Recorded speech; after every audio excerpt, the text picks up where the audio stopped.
And it is by the glory of God that each of us sits in here today. That glory is responsible for our salvation. That glory is responsible for the grace that God has extended into your life. That glory is responsible for the mercy that God gives to us and the mercies that he extends day by day. That glory is why we are here alive and well. It's not because you're young. It's not because you're handsome. It's not because you're beautiful. It's not because you're smart. It's not because of where you live, and it's certainly not because of what you drive. It is the power of God that keeps us alive. People much younger than you, people much smarter than you, people who look better than you do, have long since been gone. But by the grace of God, here you are. That's the glory of God. You have been kept alive for a reason. You're not here by accident. God wants his glory. He wants his glory. And he wants his creation to bring him glory. As I told first service people, we don't have a problem in nature. All of nature glorifies God. This is why nature is so awesome. And the reason nature glorifies God is because everything in nature does what God made it to do. You don't ever find a panther walking around talking about, I want to be a hyena.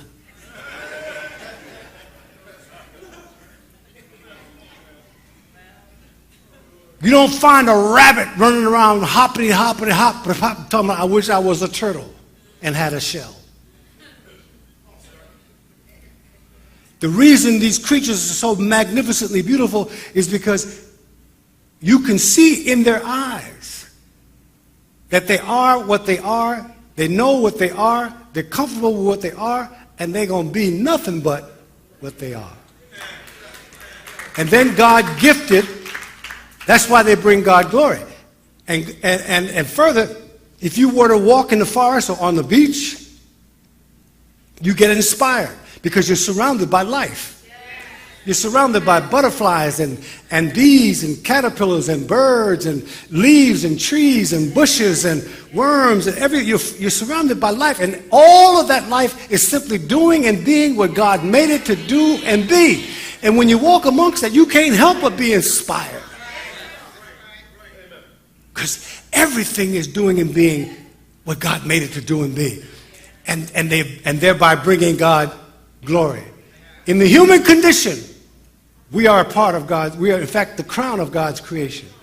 And we're the crown of God's creation because God gifts us with the blessing of free will. He says, I love you all so much, I'm going to give you the gift. I'm going to make you in my likeness, in my image. I'm going to give you the power to decide to be like me. That's power. That's power.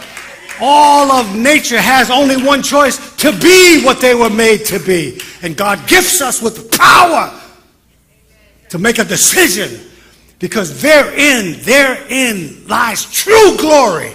When you decide, come hell or high water, I will bring God glory. Doesn't matter what else is happening around me.